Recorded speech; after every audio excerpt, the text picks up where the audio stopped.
It's 25 years since I made The Shock of the New, a set of 8 visual essays on the relationship of painting, sculpture and architecture to some of the great cultural issues of the last 100 years. A personal view of modern art in the 20th century.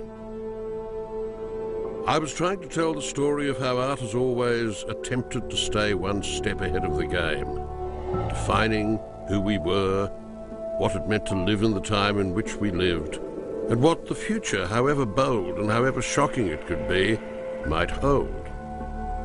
But now, with the 20th century over, and living in a culture where anything and everything goes, I think it's a good moment to reassess at least some of the claims of modern art, and add a final chapter examining what you could say was good and what was bad, and why it's important to know the difference.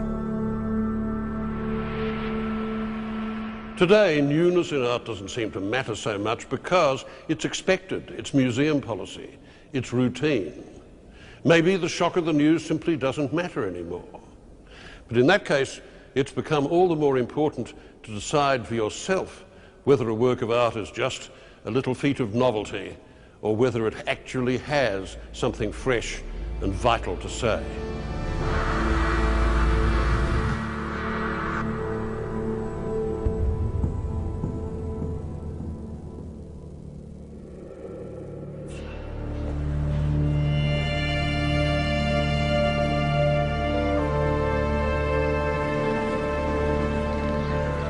Just over 100 years ago, the world was amazed by the sight of the Eiffel Tower peering strangely above the skyline of Paris. Wherever you went in the city, you couldn't escape the sight of the tower. It was visible from everywhere. This was the master image of the age, the structure that seemed to express the energy, the confidence, and the self-belief that art could offer. And the important thing was that it had a mass audience.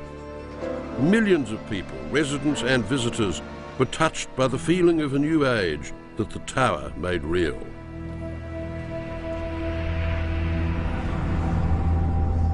"80 years later, when the Twin Towers went up in the 1970s New York, people didn't think the same way about that. 40,000 square feet of office space confirmed that business was good, and that Lower Manhattan was steadily usurping the square mile in London as the centre of the world financial markets. It said something else too, but which we took for granted. In their gross confidence, the Twin Towers were an emblem of a society content with itself and with the world, and seemingly unassailable. So nothing on September 10th, 2001 could have prepared us for those hijacked planes heading towards the World Trade Center on the following morning and the shock of its collapse. I saw it from the window of my loft, the great unfurling disintegration, the toppling, the unbelievable quality of catastrophe.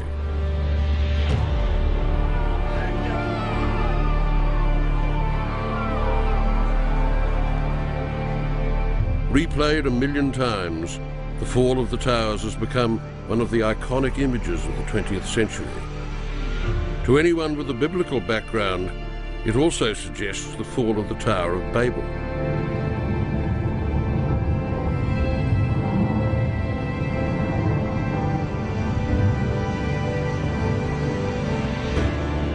I guess we're all apt to generalize, but it's not hard to see the erection of the Eiffel Tower as the beginning of a modern age, and the death of the Twin Towers as its terrible end. The fall of the World Trade Center immediately entered that small stock of images by which we remember the horror and cruelty and violence of the 20th century. The atomic bomb, the death camps at the end of the Second World War, the assassination of JFK. Thinking of these events, I sometimes wonder why so few of them have been depicted by contemporary artists. And I try to imagine what the great painters of the past might have made of them. How would Turner have painted the mushroom cloud? How would Goya have depicted the liberation of Belsen? or David shown the assassination of Kennedy. There was a time when art had a lot to say about the world and its events. As recently as 1937, after all, Picasso had been able to paint the most powerful invective against violence in modern art, Guernica.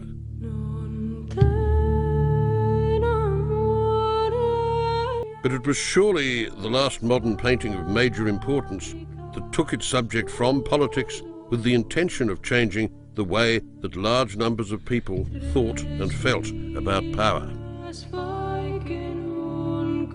A reproduction of it was given to the United Nations and hung in its foyer in New York to remind everyone of the horrors of war. But we're a long way from the moral shock of that now. In January 2003, when Colin Powell came to the United Nations to argue the case for war in Iraq, Guernica was discreetly covered with a blue curtain.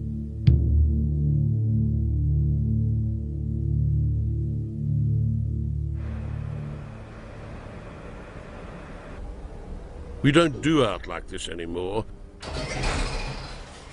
And today, the most controversial works of art do not tell so much of the horrors of war, but of the artist's own personal phobias. You only have to go to a big survey show of contemporary art, like the Whitney Biennial in New York, to see that it's all become rather bloated. Artists seeking to make an impact with an instant hit, anything to stand out from the crowd, anything that says, look, here I am, I have arrived, I am different.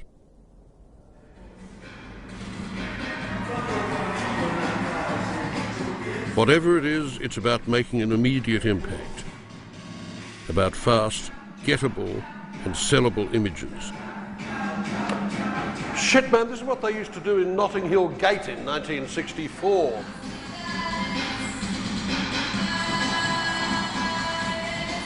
Trouble is, you know, if you live long enough and you're in a culture of revivals, in the end nothing is new.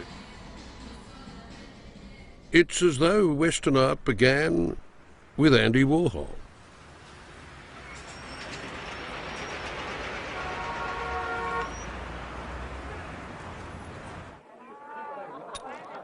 In this atmosphere, artists are treated like stars. Social glamour is the criterion for star quality.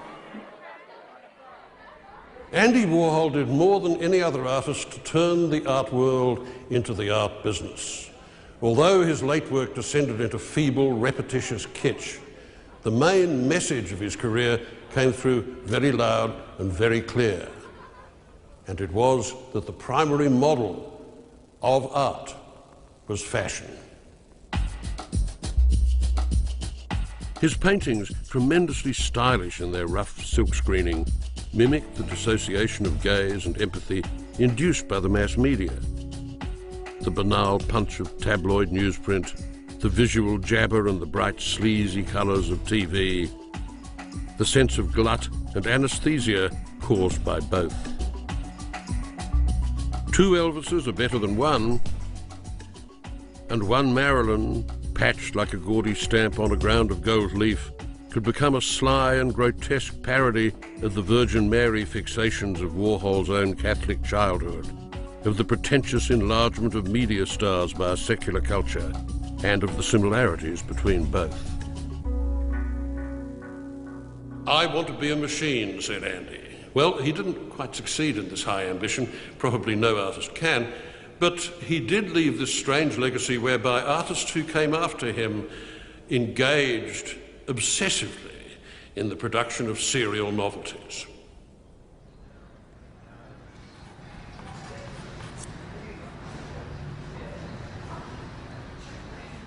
Today, the closest thing to Warhol's factory with its army of assistants is the studio of Jeff Koons.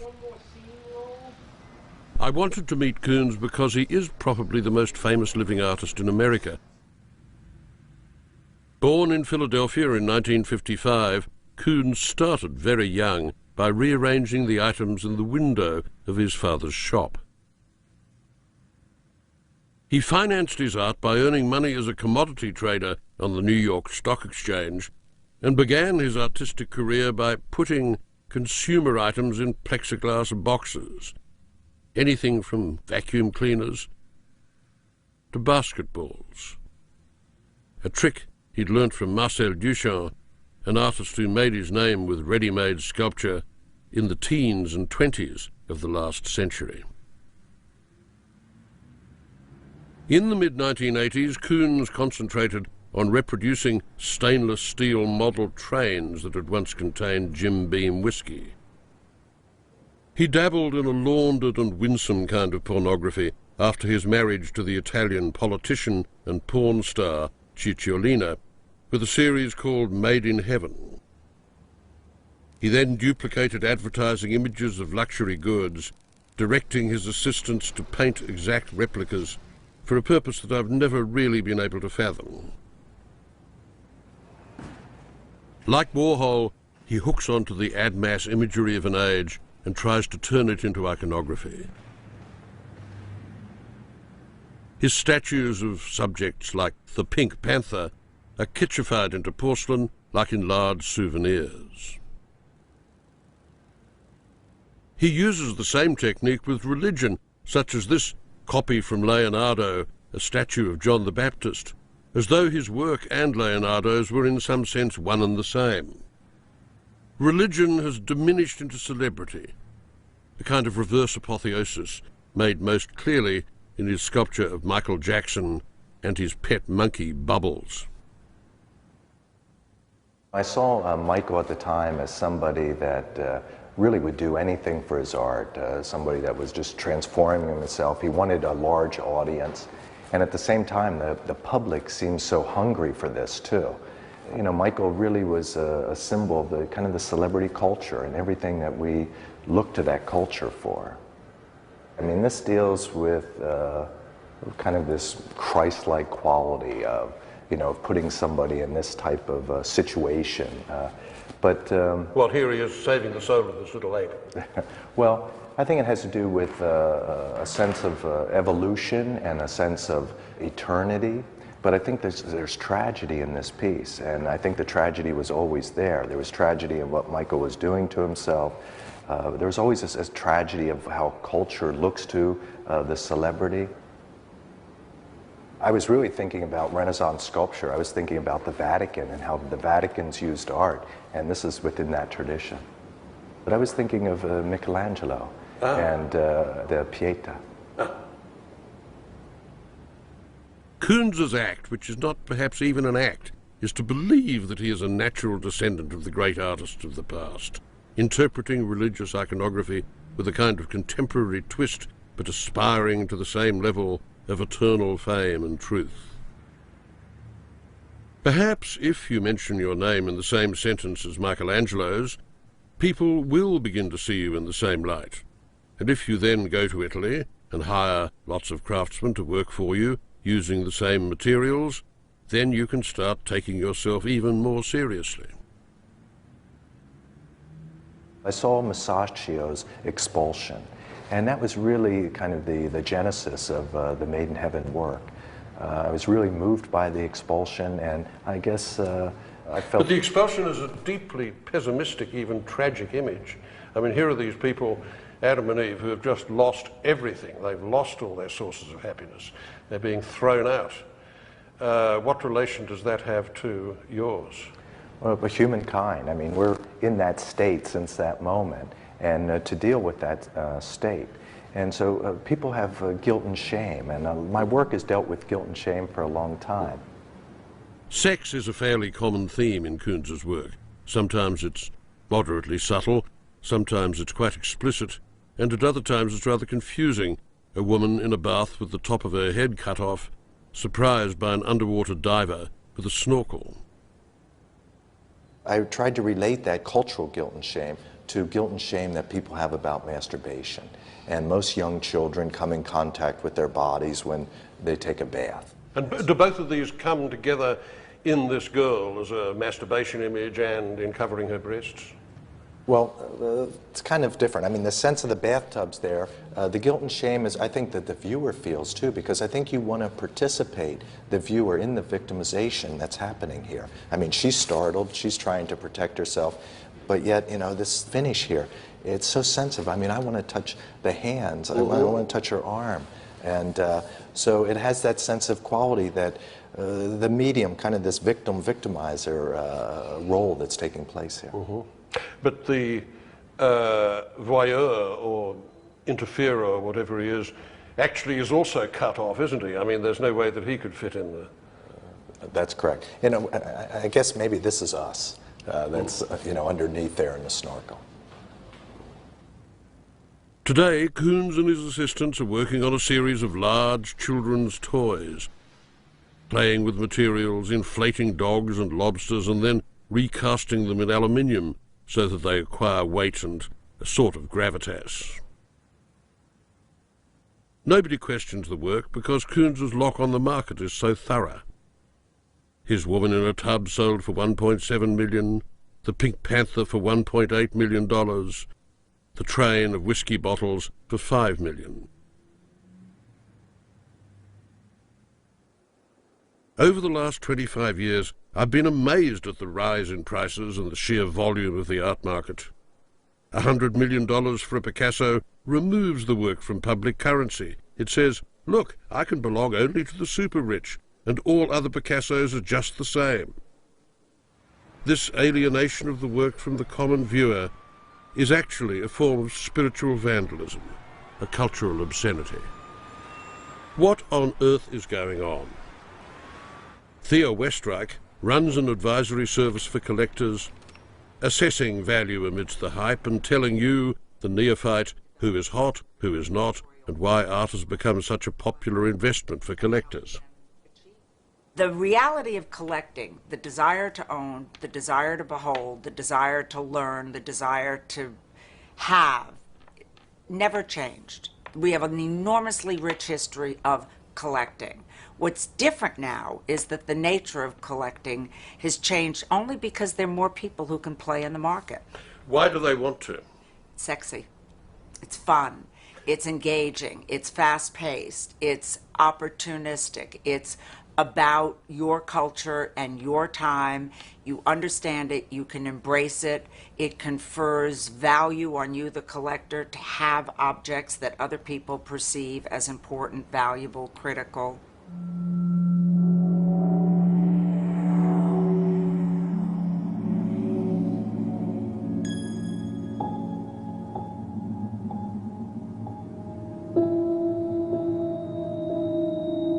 Art does not need to make an immediate impact to have value.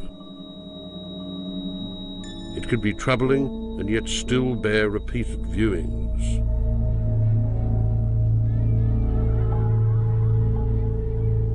And you can find this slow disclosure in the work of Paula Rego, an artist who is psychically tense without being melodramatic.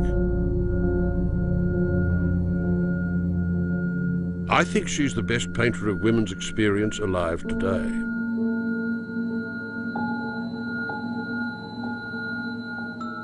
Her paintings contain narratives that don't always show themselves at once. The work is subtle, puzzling, discreet, and undermining. Things are not always explicit. Things are not always what they seem.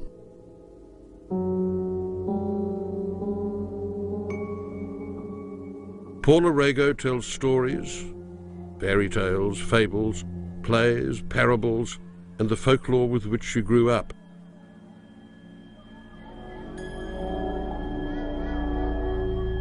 But it's a psychic narrative, laced with stories from the confessional, the psychiatrist's couch, and her own bad dreams.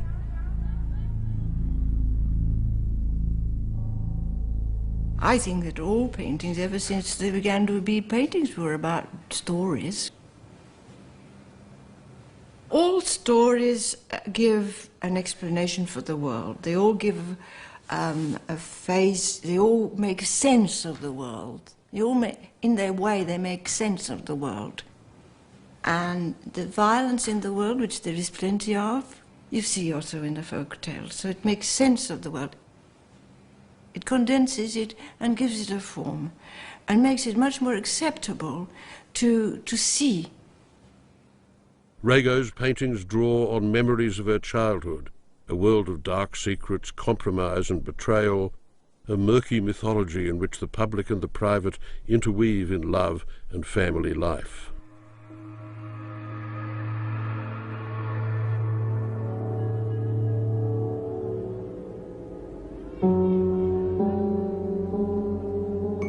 Paula Rego is not that interested in what Americans call family values, but she's fascinated by the truth of families as a source of conflict.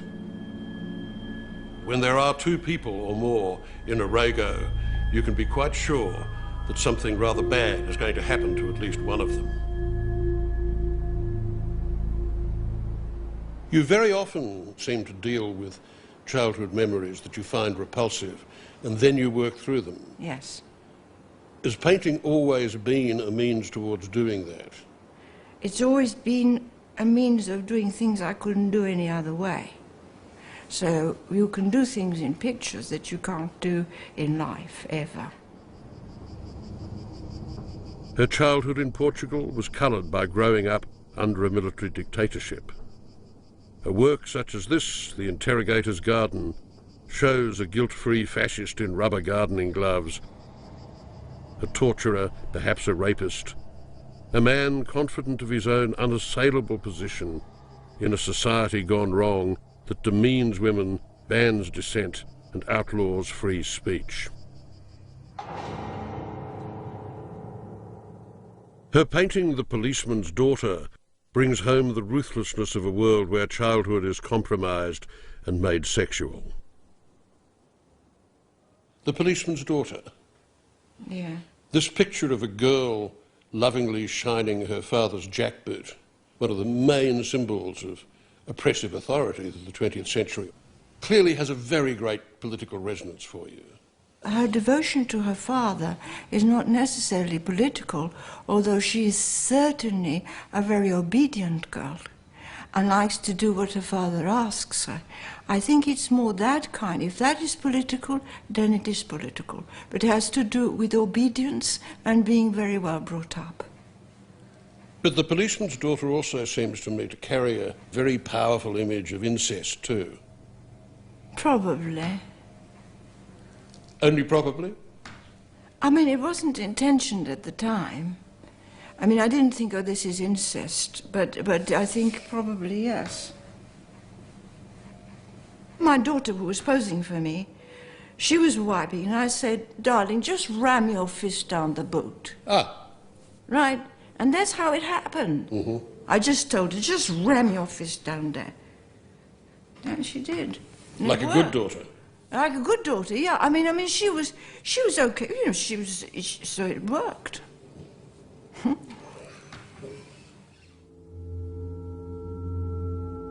These are ambitious pictures, deeply engaged with the relationships people have with each other, with their imagination, and with their pasts.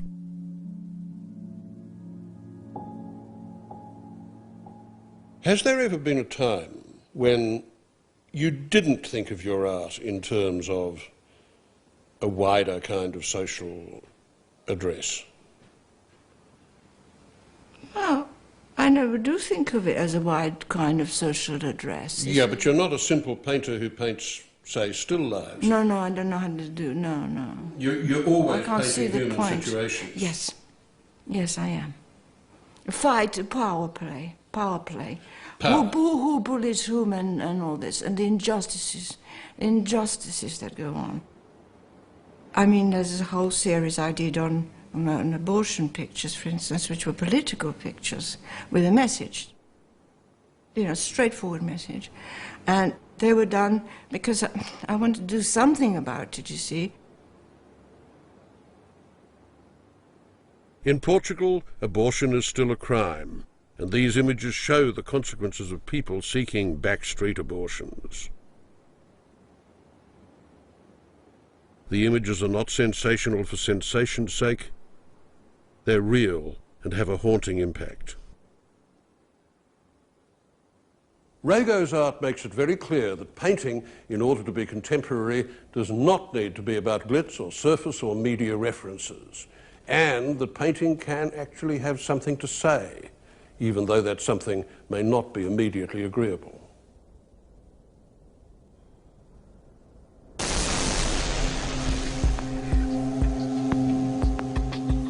Some of the most moving art that deals with this tension between private conscience and public responsibility has emerged from Germany.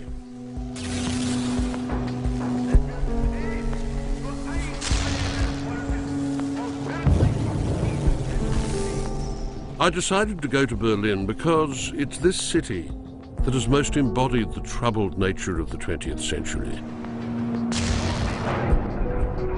The oscillation between decadence and social collapse, 2 world wars, the Holocaust, the forced acceptance but the eventual rejection of communism, the fall of the Berlin Wall, a city soaked in the drama and chaos of history. But should the artist deal with such a history? How much should be remembered and how much cast aside? Should he or she forget it all as though nothing had happened, as if that were possible? Or should he confront questions of memory, identity, and nationality, and test the moral imagination, his own and others? The artist Anselm Kiefer has had the courage and perhaps even the looniness to tackle it head-on. In 1969, he produced the first of his books, some of which show him repeatedly giving the Nazi salute. He wanted to understand both the attractive and the corrosive nature of power.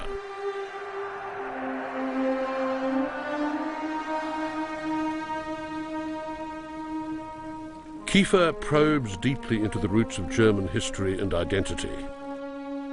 His ambition ranges across myth and history and fiction, from the legend of Parsifal to the architecture of Albert Speer. This painting is called Monument to an Unknown Artist, but of course the unknown artist is Hitler.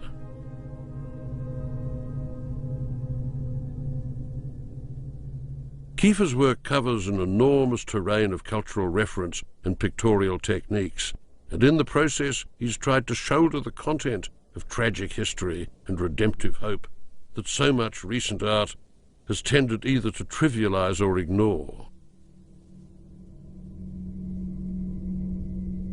His use of materials gives his work power and resonance, whether it's names and numbers on bits of paper, or toy aeroplanes, or children's clothes. And these come together in a series of pictures that commemorate the most infamous event in German history, the Holocaust.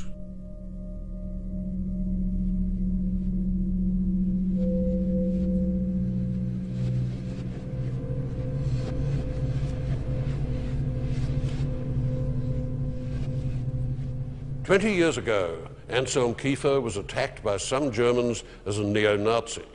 On the other hand, the State of Israel has honored him for his depictions of the Holocaust. The most humanly poignant cluster of images in his work is based upon a poem by Paul Celan, who wrote it in a concentration camp, and it's called Death Fugue.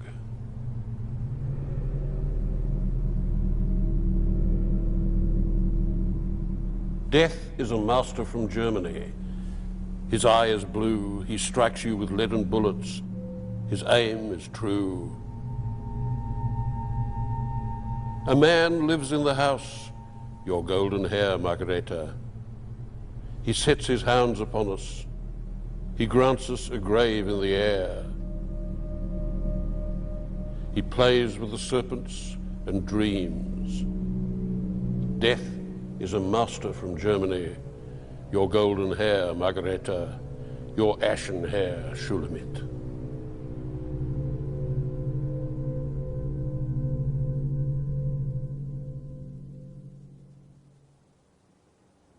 Margareta, the blonde personification of ideal German womanhood, and Shulamith, the cremated Jewess who is also the archetypal beloved of the Song of Solomon, interweave in Kiefer's work in a haunting and oblique way. Neither is actually seen as a figure. Margareta's presence, like a motif in music, is signalled by long wisps of golden straw, while Shulamith's emblem is charred substance and black shadow.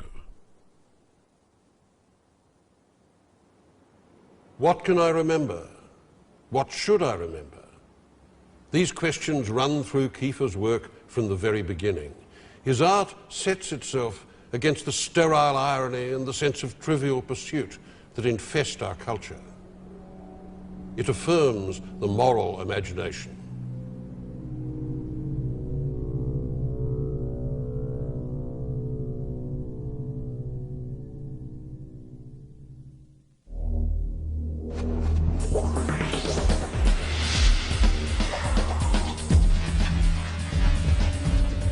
Today, history is hard to keep in mind as we struggle to keep up with the barrage of information that assails us. We are now exposed to more images in a day than anyone in the 14th century would have known in a lifetime. We're surrounded by the fuzz and rumble of endless imagery, the white noise of everyday life, signals of information and desire that blur into each other, punctuated only by the bright highlights and sudden shouts of images that cut through the chaos. Most of it is garbage. Most of it needs excising, even if we're fearful that we might be missing something. We're probably not. We have to discard. We have to throw things away, cleanse the doors of our perception and work out what is worth looking at, what is worth remembering, what are the images that matter, what will we retain.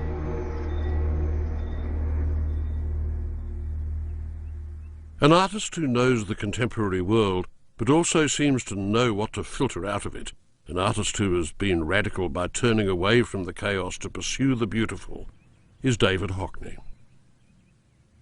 Fashionable and glamorous in the 70s and 80s, Hockney was, in a sense, but only in a sense, England's answer to Andy Warhol. With sun, sex and swimming pools, it was clear from the start that Hockney would have made a contemporary illustrator of genius. But he was much more than that. With his wiry line that defined shape while subliminally conveying its depth and weight, with his unfailing instinct for placement, he knew just where the metallic fronds of a palm should pop up in paint, and just how effective the restrained simplicity of a blue pool, a pink building, a blue sky, and a splash of water could evoke an endless summer afternoon. A bigger splash remains the quintessential Los Angeles painting. The splash itself, in its strands, hatchings, and squiggles of white, is a masterpiece of stylization. It shows how even beauty can be radical.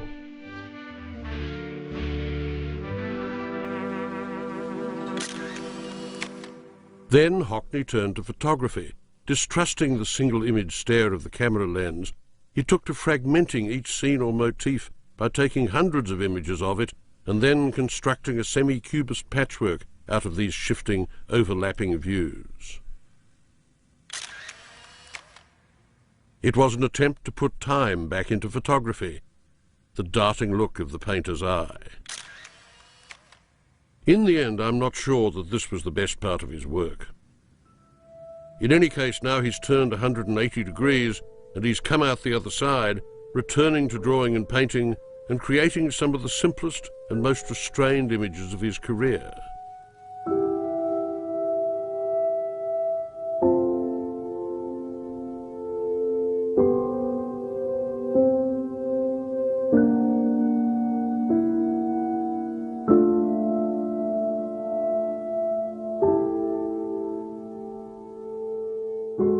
You can see how far he's travelled back by looking at images of his mother in paint, in photography, and then in simple brush and wash.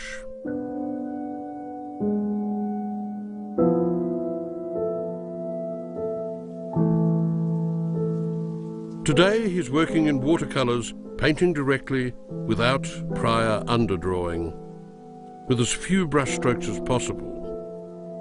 Elegance, simplicity, restraint, whether it be summer rain or the garden outside his studio or a sketchbook of recent work in southern Spain. Let's have a look at some of these landscapes you've been working on. This is the sketchbook, one of the sketchbooks you start from, is it? I went to Andalusia. Oh, there we are, we're in Cordoba. Cordoba. Yeah, that's the great mosque in Cordoba. Yeah. Looks like an orchard, doesn't it? Yeah. Wonderful. Palm grove, fabulous Yes. palm grove. I thought it was incredibly beautiful. Courtyards in Seville. Right. Beginning to see the patterns Yes. that happened. This is then at the Alhambra, this is the Charles V's palace. Oh, right, yes. Are you moving directly with the brush, or do you use any, I don't see any pencil underdrawing, No, for just instance. brush. No, just brush. No okay. pencil, yeah. I just used a brush. I just had a big brush. The first thing I draw are these lines. Yeah. Yeah. So that what you'd see Is your scaffold. early on are just grey lines. You're simplifying, you're making, how do I make the space? But I deliberately, as I said, just took a big brush, 4 colours, and you start seeing. I didn't want to look through a camera. I looked through cameras for a long time. You did, yeah. Yes, I did.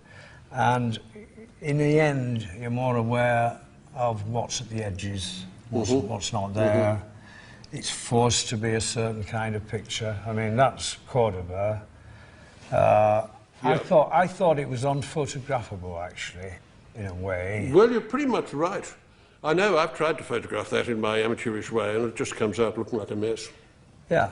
Also, when you're there, you notice the marvellous patterns that photography doesn't quite show you the way you see them. Your eye sees the way different surfaces have these patterns on. You don't get the thrill of this magnificent ceiling that's like, yeah, it's like walking under a fantastic palm grove, isn't it? Yeah. It is. This kind of drawing is a feat of memory and concentration, of keeping the eye alive, of retaining curiosity. Now Hockney's returning to East Yorkshire to look again at the landscape of his childhood. And I worked on the land in East Yorkshire, 50 years ago. Yeah. Harvesting. On Oh, really? Oh, yeah, from school. Oh, my God, you're the little boy in the corner of the constable. Yes, I was stooking corn. I was in Yorkshire driving from Bridlington to Wetherby all the time, and I got fascinated. There's no hedges. It's big like the western United States. You can see a long way. Just goes on forever. You can see a long, long way. I might be using memory from 10 minutes past, but I'm also using memory from 50 years past. Yeah. You paint it. You pick up big brushes. You paint it. I can now do that with incredible confidence. That Oh, you should be able to. You were born there, you brought up there. yeah.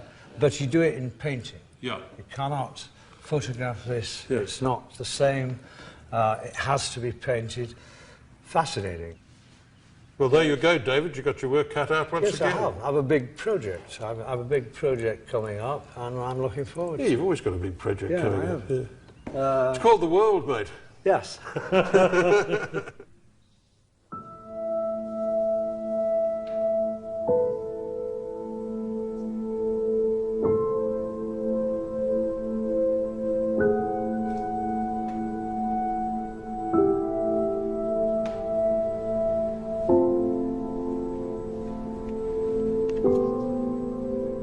In the 45 years that I've been writing about art, there's been a tragic depreciation in the traditional skills of painting and drawing, the nuts and bolts of the profession. In part, it's been caused by the assumption that photography and its cognate media, film and television, tell the most truth about the visual. This is not true. The camera, if it's lucky, may tell a different truth to drawing, but not necessarily a truer one. Painting and drawing bring us into a different, a deeper, and more fully experienced relation to the object.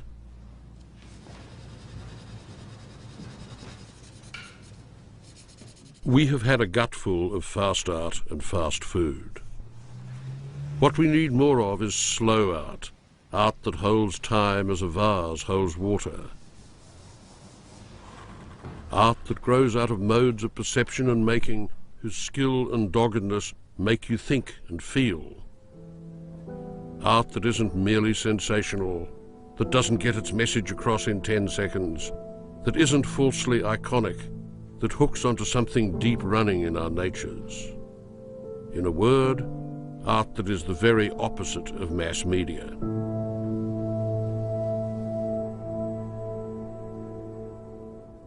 Lucian Freud's world is made of paint, thick, crusty paint that asserts with the utmost clarity the advantages of looking over theatre.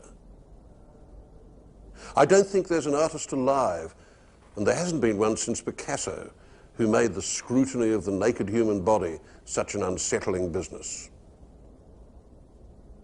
The way Freud perceives a form and builds it up from oily mud on a piece of cloth, the way that he constructs analysed equivalents to reality, is inspiring. The show at the Wallace Collection by this famously reclusive artist represented an order of experience quite different from the relatively weightless coming into sight of a photographic image or a silkscreen. Every inch of the surface has to be won, must be argued through, bears the traces of curiosity and inquisition, and above all takes nothing for granted and demands active engagement with the viewer as its right. Little or nothing of this kind happens with Warhol or Gilbert and George or any of the other image scavengers and recyclers who infest the stylish woods of an already decayed and pulped-out postmodernism. Freud paints so slowly that when I see that half-dried-out pot plant, I wonder if it wasn't all green when he started the picture. But the thing that astounds me about this painting is the way that it juggles scale, the way that it juggles position. You would believe that the model was leaning backwards and would recede away from you, but his physical presence is so powerful that he also seems to tower over you. So there's this odd double effect, which is both very natural seeming and at the same time oddly dislocating. And there's a really intriguing kind of contrast that he's brought in between that rather massive and tense set of shapes that make up the body of the man and that sinuous, relaxed character of the dog, which is just an animal drifting off into unconsciousness.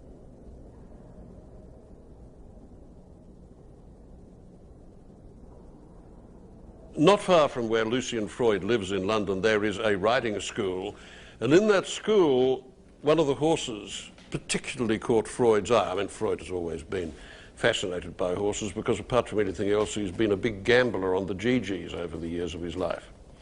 And this particular horse, he once said to me, had this, it just felt so proud of its own backside. And Lucian thought, well, all right, we'll just paint the horse's ass. We won't bother about its head. Let's just do the backside of the horse. And he did. And I think the result is quite extraordinary with that, to me, amazing observation of the textures and the ripple of muscles under the skin and hair, all that goes into a painting of what to somebody else might be a rather anonymous kind of equine backside. Every few years, some twit in the art world hops up and sings a song about the death of painting. But what you take away from a show like this one is a triumphant vindication, actually, of painting's liveliness and its rights of claim.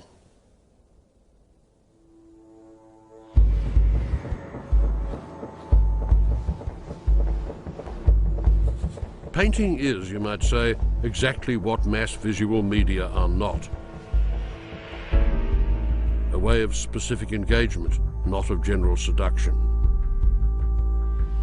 That is its continuing relevance to us. Everywhere and at all times, there is a world to be reformed by the darting subtlety and persistent slowness of the painter's eye. There is beauty in pure paint confidently handled, and this, of course, does not need just to be figurative. It can be abstract, too. We recognize a Mondrian grid as a defining image of the modern. A Rothko as the work of a man who believed in the spiritual possibilities of blurred fields of colour. Or a work by Ellsworth Kelly that creates an art of spare, authoritative and very refined forms. These are images of subtlety and beauty, a beauty which is still accessible to the abstract, and one of the most interesting artists working in abstraction today is Sean Scully.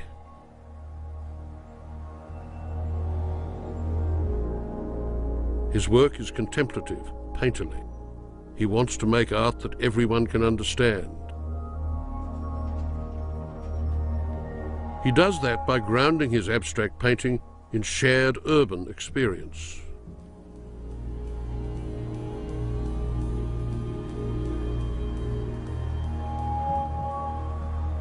Scully's are very New York paintings, yet the Manhattan they evoke is not the foreigner's grid of perfect plains, but rather the heavy, gritty, slapped-together look of downtown, where Scully has his studio, the hoardings of warped plywood, the metal slabs patching the street. No one could take them for supergraphics. Their mood is, above all, reflective. They aspire to a rough Doric calm. You have these two polarities that started at the beginning of the 20th century. One is to make art like everything else, and one is to make art different from everything else and hold to its position as a kind of sanctuary. And that's the position that I hold to. And I'm trying to make something that's spiritually informed and powerful and so on. And they're opposing points of view. If you make art interactive, you make it like advertising, you make big photographs that look like billboards, etc., etc. They're very striking, but at a great cost, I believe. And that is the fact that art's in danger then of losing its soul, the thing that makes it different and it gives us a place to go to. Scully's work is meditative and strangely confrontational. He wants to give the image the distinctness of a body, asserting itself against your gaze. The surfaces seem store-like, like stone. They're opaque. You can't see through them, or even into them. Besides, the inlaid, locked-in forms of Scully's work prevent the eye from roaming too freely. Stray out of one box and you finish in another, not on a free horizon. Hence the density, the lack of spaces between things, which adds to the painting's gravity. It may look a little like architecture, but it's painting all the way through. The way that a painting seems to work in the culture is very slowly and subliminally. It's almost dormant on the wall. You know, you can walk right by it and you can ignore it. But every time you come back to it, it lights up, it re-engages. But it does this slowly, and it does this, as you say, almost subliminally. Yeah, it's a little bit like the way ivy crawls over a building. If you watch it, you can't see anything happening. You go away for 6 months and it's different.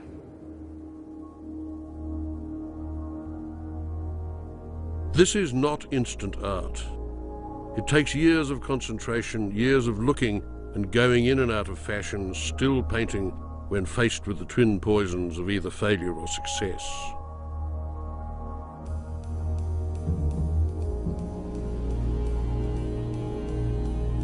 Abstract painting often has to do with time, with depicting a place where time no longer applies, closer perhaps to music. It represents a search for harmony and grace, a place of timelessness and, to use a word which dropped out of fashion some time back, of beauty.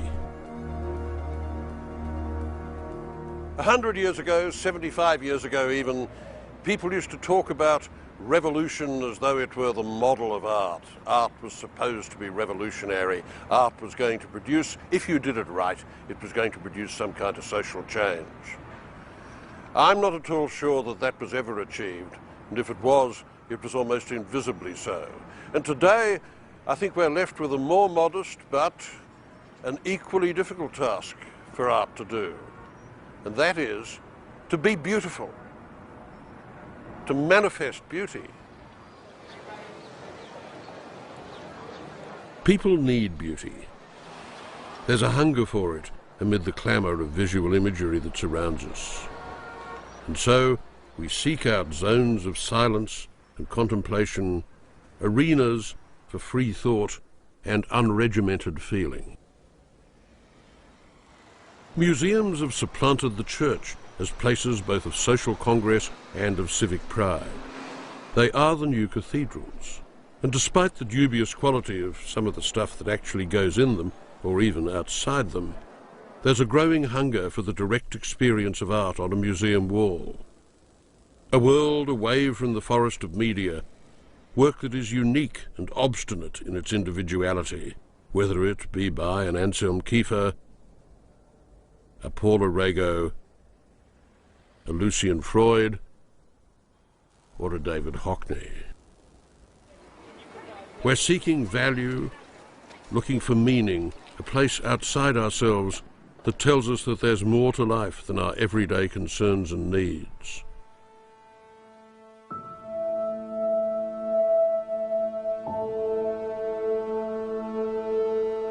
You could see this in the crowds gathering for Olafur Eliasson's weather project in the middle of the turbine hall of the Tate Modern.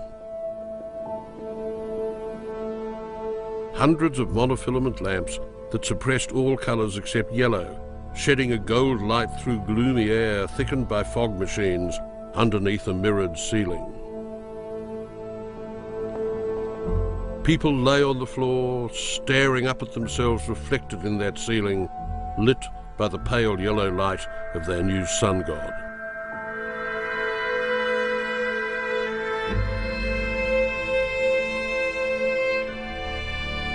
The success of the Weather Project, with its 2 million visitors, shows that the hunger for new art is as strong as ever. The idea that aesthetic experience provides a transcendent understanding is at the very heart of art. It fulfills a deep human need. And despite the decadence, the confusion, and the brouhaha, the desire to experience it, live with it, and learn from it remains immortal.